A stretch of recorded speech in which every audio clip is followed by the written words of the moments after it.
pornography is, and it is, a deeply conservative genre. It's not a genre where everything is permitted. It's a genre based on a fundamental prohibition. We cross one threshold. You can see everything, close-ups and so on. But the price you pay for it is that the narrative which justifies sexual activity should not be taken seriously. The screenwriters for pornography cannot be so stupid. You know, these vulgar narratives of a housewife alone at home, a plumber comes, fixes the hole, then the housewife turns to him, sorry, but I have another hole to be fixed, can you do it, or whatever. Obviously, there is some kind of a censorship here. You have either an emotionally engaging film, but then you should stop just before showing it all, sexual act, or you can see it all, but you are not allowed to be emotionally seriously engaged. So that's the tragedy of pornography. It tries to be as realistic as possible, but it has to maintain the minimum of phantasmatic support. So hi, welcome to this ego random video. So today I want to recommend a scene from one of my favorite director David Lynch's debut film Eraserhead for you to make sense of this video's topic, and the topic is accelerationism.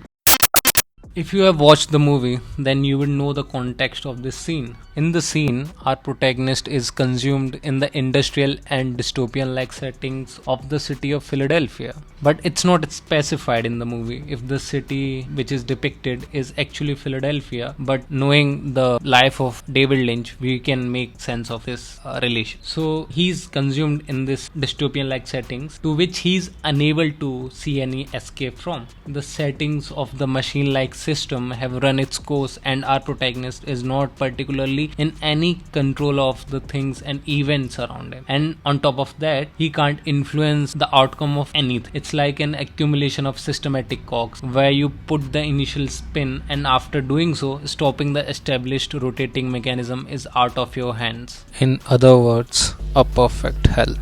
So what does he do in this situation? He lets the radiator lady, in other words the mechanical reality of his life and surroundings, consume him, and ends up in the fantasy-like scenario as she earlier promised him a dance, while simultaneously smashing the natural mechanism of production, in this case the abnormal sperm thingies. Doesn't it feel like that the scene is an esoteric representation of a theory which is a thought experiment that a mad person or someone who consumes recreational drugs while listening to trance music in a jungle-like location would come up with? Well, it feels this way because it is this way. Young Nick Land, a philosopher at Warwick University and leader of CCRU, or Cybernetic Culture Research Unit, in the 90s came up with the solution to dismantle this contemporary Frankenstein monster of a society called capitalism, while simultaneously and obviously doing some recreational drugs, जैसे amphetamine and all of that, while indulging in all sorts of activities from listening to electronic music to trying to inquire about the process of snake becoming, well, whatever that might be. It was at this time, in that cult-like setting, where they all, the people in CCRU, talk to each other by referring to themselves as a collective entity of Cur rather than speaking in the first person. Nick Land came up with the concept of accelerationism. There is a very similar pattern that you find in the structure of societies, in the structure of companies, and in the structure of computers. And all three are moving in the same direction. That is, away from a top-down structure of a central command system giving the system instructions about how to behave, towards a system that is parallel, that is flat, which is a web, and which change moves from the bottom up. And this is going to happen across all institutions and technical devices. It's the way they work. Well, to be really honest, he did not come up with this. It was always there to start with, most echoed by Hegel and Marx, as they knew the process of manufacturing of goods for the desire will eventually lead to the point where the process will be left only consisting the manufacturing part of it, leaving the outcome, in this case the manufacturing of goods and services, as an irrelevant proposition, and production will stand as the only mechanism, and that too for the sake of production itself. Just like in our day-to-day life, the role social media plays is of one accelerated form of interaction, because in the early days of this online interaction game, there had to be someone you know from the real world on any said platform, like your friend, family, teacher, or whoever, to have interacted with. Like they would post a photo or tweet their opinion that you would like, commented, or shared your opinion on. But now the algorithm has taken the place of any organic interaction, feeding you random content from strangers and to get any reaction out of you. Most probably you will never personally know or meet the person that you are interacting with on this algorithm, but this constant interaction has shaped you in a way that you would be tempted to click like or leave an angry comment underneath any post, whether it's political view differing to yours, a cute cat video, or half naked girls promoting their accelerated version of intimacy. So basically, in the early days of social media, it was just a cog in the machinery of your life, but now you yourself have become a cog in a vast and ever evolving dragon called algorithm. Et que les autres rêvent, c'est très dangereux. Et que le rêve est une terrible volonté de puissance. Et que chacun de nous est plus ou moins victime du rêve des autres. Même quand c'est la plus gracieuse jeune fille.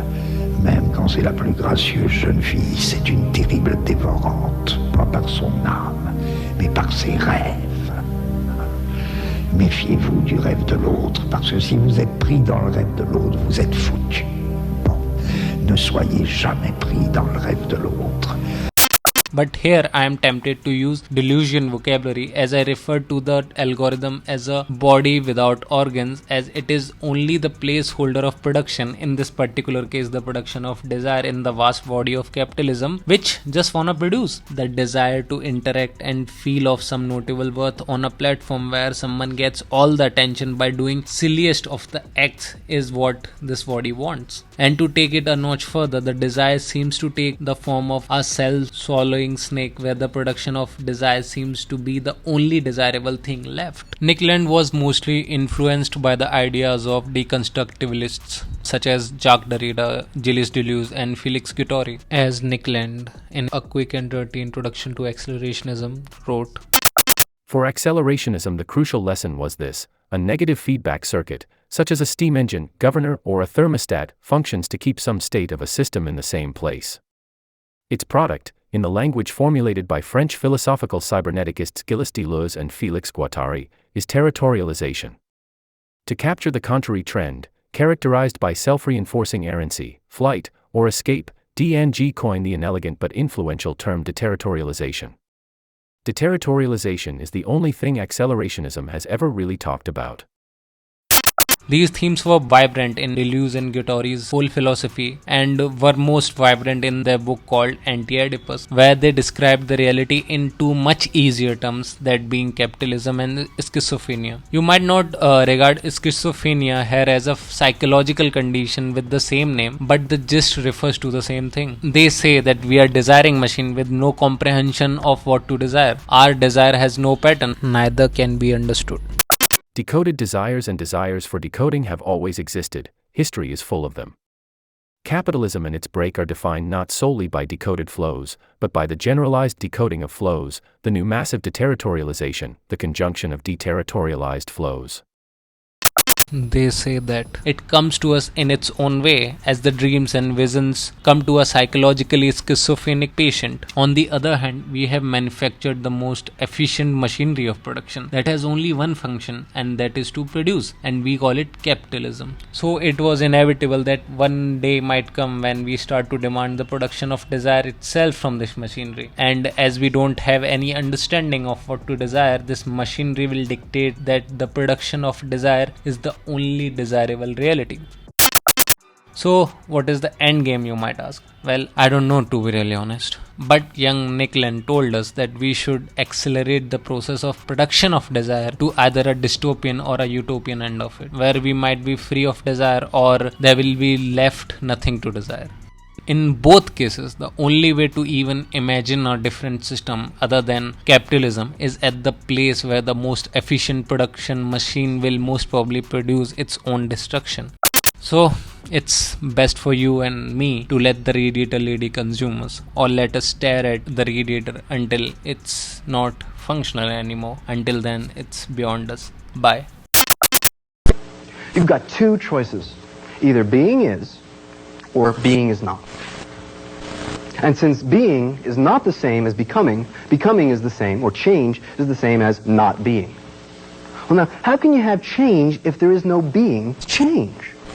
And if those are your options, being or not being, well, it's pretty obvious being is it. Therefore, from logical proof, we can say that all change is an illusion. I'm not really walking around here. It just looks that way.